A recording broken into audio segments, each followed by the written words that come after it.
E aí, tudo bem com você? Eu espero que sim. Meu nome é Renato e eu falo em nome da Primeira Igreja Batista de Potirendaba.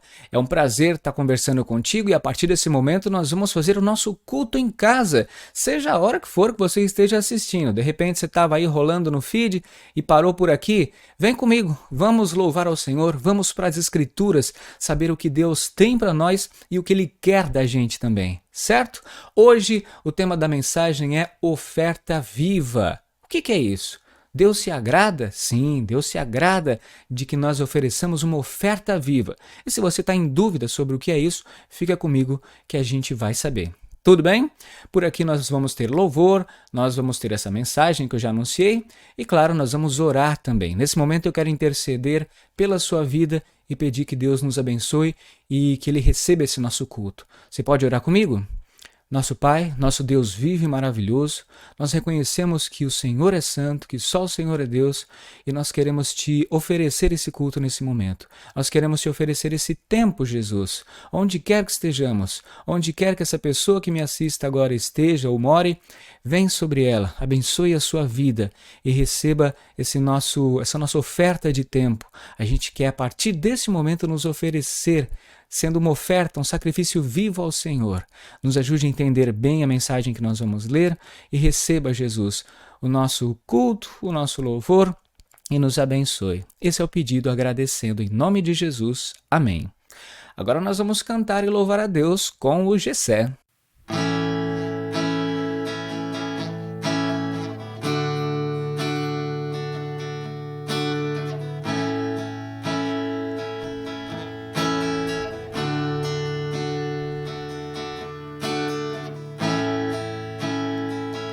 Este é o meu respirar,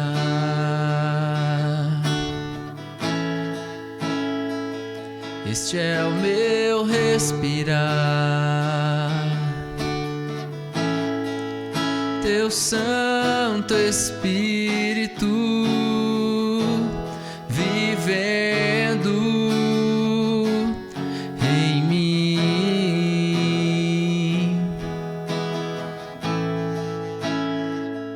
E este é o meu pão,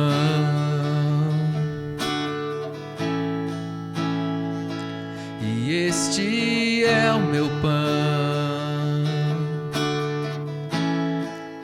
tua vontade feita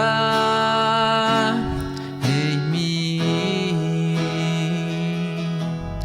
E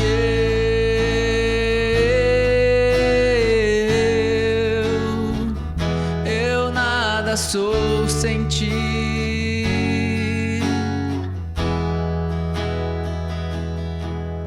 E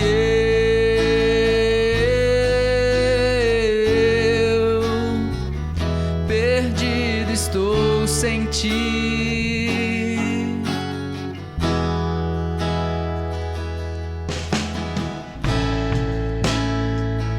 Este é o meu respirar,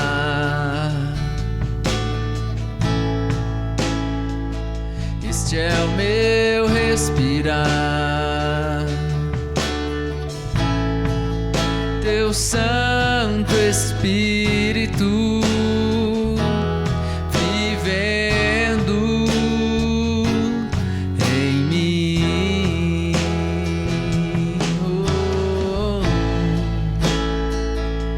E este é o meu pão,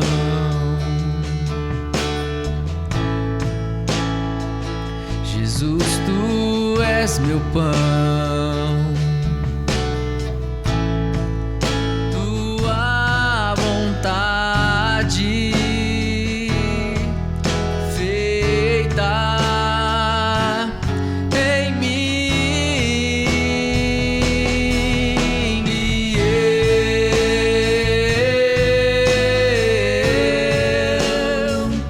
E eu nada sou sem ti,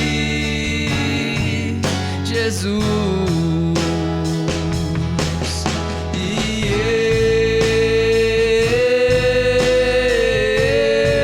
eu perdido estou sem ti, perdido.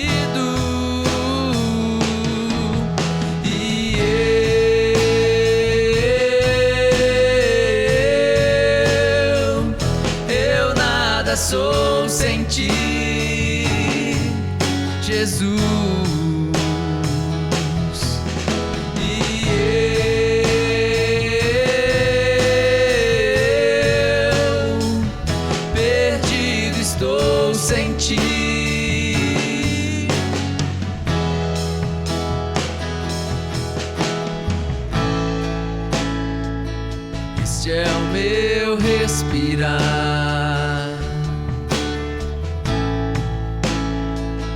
este é o meu respirar.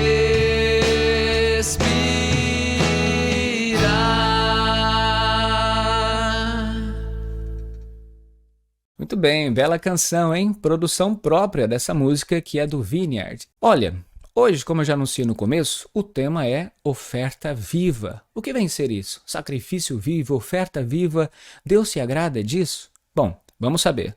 Hoje o destaque vai para a carta aos Romanos, é a carta do apóstolo Paulo.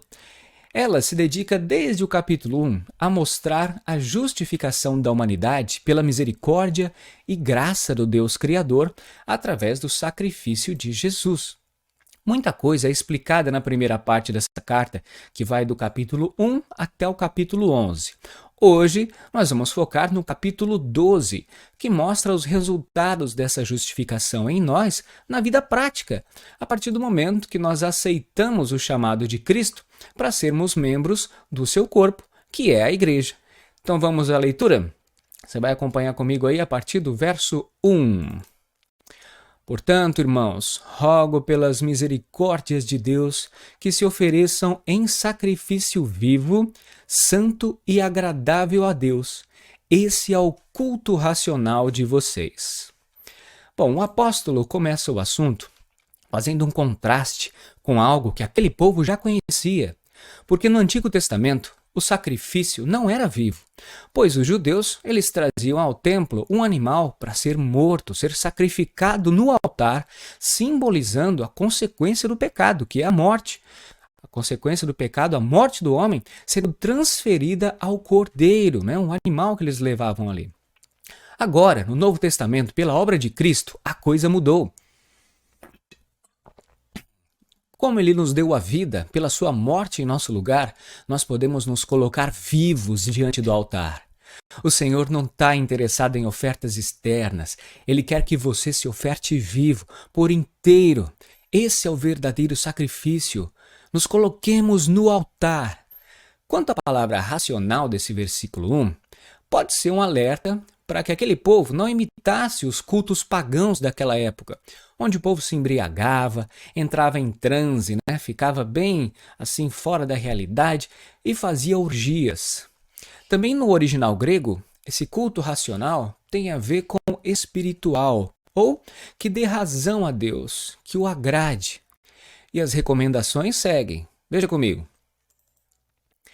Não se amoldem ao padrão desse mundo, mas transformem-se pela renovação da sua mente, para que sejam capazes de experimentar e comprovar a boa, agradável e perfeita vontade de Deus. A palavra mundo, que a gente leu aí, na Bíblia, ela vem do grego cosmos, no sentido de sistema ordenado. É daí que vem o termo cosmético, quer dizer, para colocar a aparência da pessoa em ordem. Bom, ela tem significados diferentes em cada contexto na Bíblia, essa palavra cosmos, mundo. Aqui o Paulo fala que nós temos que pensar diferente do mundo. No outro lugar da Bíblia, em João 3,16, por exemplo, aquele famoso versículo, onde fala que Deus amou o mundo, tem um sentido. Aí em outro versículo, o mesmo João, que escreveu o Evangelho, depois escreveu as suas 3 cartas, lá na primeira carta de João, no fim da Bíblia, capítulo 2, verso 15, ele fala, não amem o mundo. Ué, Deus fala que amou o mundo. O João depois fala que não é para amar o mundo. Aí aqui o apóstolo está falando também para que a gente não ame o mundo. Que negócio que é esse? Parece confuso, mas não é. Deus amou o mundo como criação, pessoas. O Paulo e o João estão falando do mundo como um sistema, organização egocêntrica e corrompida, que tem o homem como centro de tudo, rejeitando a Deus. No sistema desse mundo, por exemplo, ninguém vai para a faculdade para aprender como vencer o egoísmo. Pelo contrário, vai para aprender como ser melhor que o outro, como dominar o outro. O Evangelho segue no caminho contrário e ensina como servir. Por isso, a mente precisa ser transformada para aprender o prazer de servir em Deus.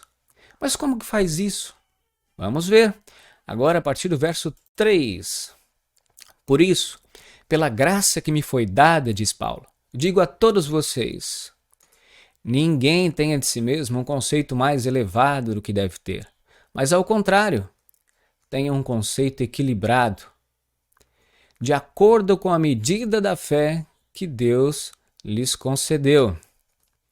Assim como a cada um de nós tem um corpo com muitos membros, e esses membros não exercem todos a mesma função, assim também em Cristo, nós que somos muitos, formamos um corpo, e cada membro está ligado a todos os outros. O que dizem que você faz bem? Ou que você gosta de fazer? Como que isso pode ser útil para os seus irmãos? Sem que você se vanglorie. Vamos ver alguns dons aqui, porque tem outros em várias passagens da Bíblia. E a gente vai lembrar que o foco do apóstolo aqui não é só apresentar quais são esses dons, mas mostrar como eles devem ser exercidos. É essa prática que vai fazer com que a nossa mente seja renovada e o nosso culto seja racional, espiritual, como já foi dito no começo. Agora, a partir do verso 6. Temos diferentes dons, de acordo com a graça que nos foi dada. Se alguém tem o dom de profetizar, use-o na proporção, na medida da sua fé. Se o seu dom é de servir, sirva. Se é ensinar, ensine. Se é dar ânimo, que assim faça. Se é contribuir, que contribua generosamente. Se é exercer liderança, que a exerça com zelo. Se é mostrar misericórdia, que o faça com alegria. São recomendações simples que encorajam a praticar cada dom da melhor maneira, com as suas principais características. No verso 3 e 6, você leu comigo ali o termo medida, né? Proporção da fé. Mas o que vem ser isso? Bom, existem algumas possibilidades. Talvez, como é uma profecia, né? A pessoa precisa crer realmente no que vai falar para passar essa profecia adiante. Tipo, uma grande dose de fé inabalável, de coragem, né? Outra interpretação de proporção, medida da fé, sugere que isso seja de acordo com o que a fé, a Bíblia ensina. Algo que se confirme pelas Escrituras, né? A sã doutrina, sem inventar moda. É durante essas ações que nós nos colocamos em posição de oferta a Deus, de sacrifício vivo diante do seu altar. A vida, como membros de um mesmo corpo, é basicamente um relacionamento em família, né? Por isso, a gente vai ver agora como Deus espera que tudo isso seja. Nós vamos ler a partir do verso 9. O amor deve ser sincero, odeiem o que é mal e apeguem-se ao que é bom. Veja que interessante. Não é simplesmente para a gente se apegar ao que é bom e ficar apático com aquilo que é mal, né? Fazer vista grossa para as coisas erradas que acontecem. Não, nós precisamos exercer a nossa função também de combater o mal, denunciar aquilo que não presta e está prejudicando outras pessoas. Dediquem-se uns aos outros com amor fraternal, diz o verso 10. Prefiram dar honra aos outros mais do que a vocês. Não é fácil fazer isso, né? Mas é muito proveitoso e é interessante. O próprio Evangelho, o próprio Jesus fala, dar é melhor que receber. Existe um ditado pessoal, um ditado popular que fala é dando que se recebe, né?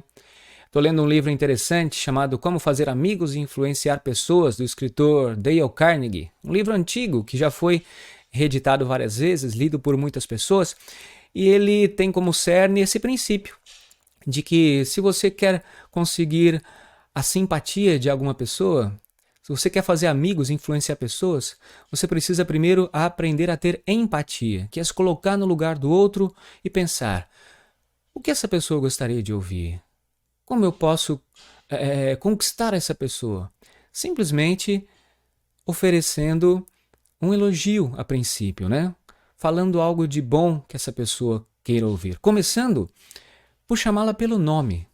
Sabia que a palavra que você e eu mais gostamos de ouvir, que todas as pessoas no mundo mais gostam de ouvir, é o som do próprio nome? Verdade. Então, quando você chegar diante de um funcionário, diante de um atendente de uma loja, dá uma espiada no crachá, olha o nome e chama essa pessoa pelo nome sorrindo. Você vai perceber que diferença faz isso, inclusive para aquela pessoa, e ela vai te retribuir com alegria. Então, prefiram dar honra aos outros mais do que a vocês. Nunca falte a vocês o zelo, sejam fervorosos no espírito, sirvam ao Senhor. Veste a camisa do Evangelho e torce para valer. Seja fervoroso no espírito. Alegre-se na esperança, sejam pacientes na tribulação, perseverem na oração. Olha isso, gente. Nós precisamos de esperança porque a tribulação, na maioria das vezes, é inevitável. E Deus pode até permitir que você passe por alguma tribulação para que você cresça, para que a gente passe de meninos, meninas, para homens e mulheres, que Ele possa usar na obra. Vamos perseverar na oração, isso faz parte da obra, para que a gente enfrente as tribulações. Compartilhem o que vocês têm com os santos em suas necessidades. Mais uma vez, é dando que se recebe, né? Façamos aos outros o que queremos para nós mesmos. É a regra de ouro da vida, do Evangelho. Pratiquem a hospitalidade, né? Você quer casa, todo mundo quer uma casa. Então, o que custa a gente, de alguma maneira, oferecer auxílio a alguém? É claro que hoje em dia a situação pode ser diferente de como era naquela época, né? Onde oferecer auxílio, oferecer casa e teto para alguém, talvez não fosse tão perigoso como é hoje em dia. Mas nós podemos, por exemplo, doar para obras assistenciais que oferecem casa de modo organizado para quem precisa. E tem mais aqui, ó. Abençoem aqueles que os perseguem. Abençoem-nos, não os amaldiçoem. A nossa verdadeira luta é contra nós mesmos, gente. Não contra a outra pessoa. Porque no momento em que nós somos atingidos ou afrontados, né, se levanta uma barreira ali e você simplesmente não quer nem responder para essa pessoa ou quer retalhar, muito menos você vai querer abençoar. Então, a luta não é contra essa outra pessoa, a luta é contra nós, para vencer esse instinto perverso que se levanta automaticamente, essa natureza humana rebelde, né? Alegrem-se com os que se alegram, chore com os que choram. Esse verso é muito interessante porque ele evoca o princípio da equidade. Como assim? Olha, imagina que você não está muito bem, você está meio para baixo, então você se aproxima de alguns amigos, né? Isso às vezes não acontece naturalmente, você precisa se esforçar conscientemente, pensando, puxa, não estou bem, vou me aproximar de alguém que esteja alegre, vou chamar aqui um amigo alto astral. E aí o que acontece? Você estando perto, você é contagiado por aquele ânimo. Então acontece uma equidade. Se você está triste perto de alguém alegre, você acaba ficando alegre. E também chorar com os que choram. O princípio também da equidade, mas de modo inverso. Por exemplo, você está alegre e a outra pessoa não está. A outra pessoa de repente está de luto, perdeu alguém amado ou está numa situação difícil. Então você simplesmente se aproxima dessa pessoa com a sua alegria, essa pessoa está triste, é que acontece? Você pode contagiar positivamente essa pessoa. Princípio da equidade, da igualdade. Alegrem-se com os que se alegram, chore com os que choram. Mas também, no verso 16, é dito para que você tenha uma mesma atitude, ou que nós tenhamos uma mesma atitude uns para com os outros, não sejamos orgulhosos, mas estejam dispostos a associar-se a pessoas de posição inferior. No Evangelho já é dito para que a gente ofereça algo sem esperar nada em troca. E aí acontece algo mágico, algo divino na verdade, né? Que é quando você consegue oferecer de coração sem esperar nada em troca, Deus vai e te dá uma bênção. Se a gente vai abençoar sem esperar, Deus acaba nos abençoando de volta. É um princípio bíblico da semeadura. Maravilhoso, né? Verso 16 continua. Não sejam sábios aos seus próprios olhos. Pois é, já diz um outro trecho da Bíblia que o testemunho de si mesmo não é válido, né? Então, deixe que outros falem bem de você. Não retribuam a ninguém mal por mal, como a gente já tinha dito. Procurem fazer o que é correto aos olhos de todos. Façam o que é possível para viver em paz com todos. A gente sabe de tudo isso, não é verdade? Só que as escrituras, que precisam ser lidas e relidas, nos encorajam para que a gente coloque em prática coisas que a gente já sabe, mas que nem sempre a gente faz. Amados, nunca procurem vingar-se, mas deixem com Deus a ira, pois está escrito: minha é a vingança, eu retribuirei, diz o Senhor. Pois é, só Ele é justo, só o Senhor conhece coisas a respeito da nossa vida que às vezes a gente nem se dá conta e principalmente dos outros que a gente nem imagina. Deus conhece todas as faces de cada moeda. Portanto, é a Ele que cabe o julgamento, porque Ele sim vai fazer de modo justo, sabendo de todas as partes envolvidas. Porque nós, muitas vezes, ou na maioria das vezes, se não em todas, a gente não conhece todos os lados da história e a gente julga de um modo muito cruel e não justo, né? Ao contrário, né? Ele disse para que não nos vinguemos, ó, minha é a vingança, eu retribuirei, diz o Senhor. Então, ao contrário, se o seu inimigo tiver fome, dá-lhe de comer. Se tiver sede, dá-lhe de beber. Fazendo isso, você amontoará brasas vivas sobre a cabeça dele. Não se deixem vencer pelo mal, mas vençam o mal com o bem. E aqui nós terminamos o capítulo 12 e a nossa mensagem já vai chegando ao final. E como que é esse negócio aí, né? De amontoar brasas vivas sobre a cabeça dele? Bom, é simples.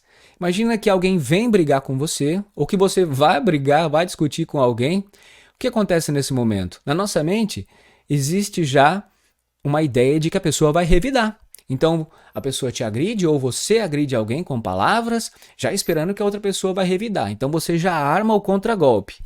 Está preparado ali para uma reação. Se a pessoa não reage, ou ela dá amor em vez de dar ódio de volta, o que acontece? O outro vai fazer assim: não, peraí, o que é isso? Eu esperei que ele fosse retalhar, que ele fosse se revoltar contra mim, e ele está me dando amor. A pessoa fica com brasas vivas, fica queimando neurônios ali para entender o que aconteceu, e isso produz nela, talvez pode produzir uma mudança de consciência, vai no mínimo acalmar a situação ali, vai abrandar o furor, né? Como diz um provérbio, que a palavra branda aplaca o furor. Então é isso, devolver, pagar o mal com o bem, como está escrito aqui. A prática dessas disciplinas, gente, elas vão moldar o nosso caráter e a nossa comunhão com o Espírito Santo de Deus.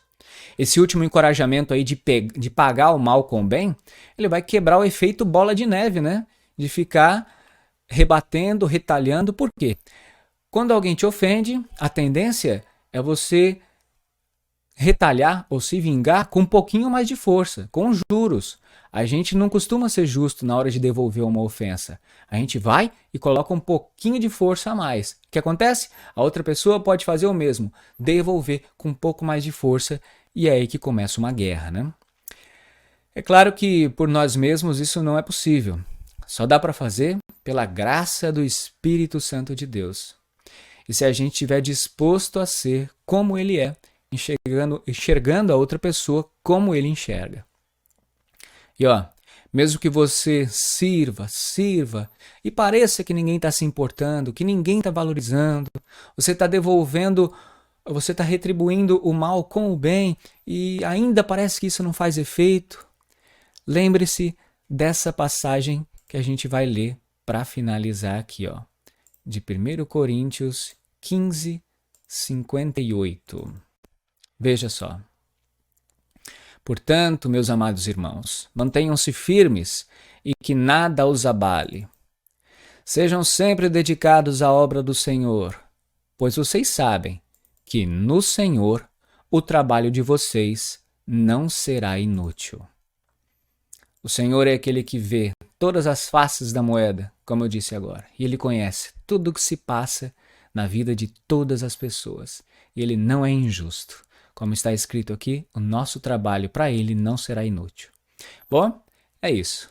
Estou terminando por aqui e eu oro mesmo para que você receba coragem para se oferecer em oferta viva, em sacrifício vivo, para que Deus preencha a sua vida, para que Ele te use e outros sejam abençoados através de você. Por mais que a nossa natureza humana não queira no começo, vamos fazer o bem, sem olhar quem. Um grande abraço para você e até a próxima.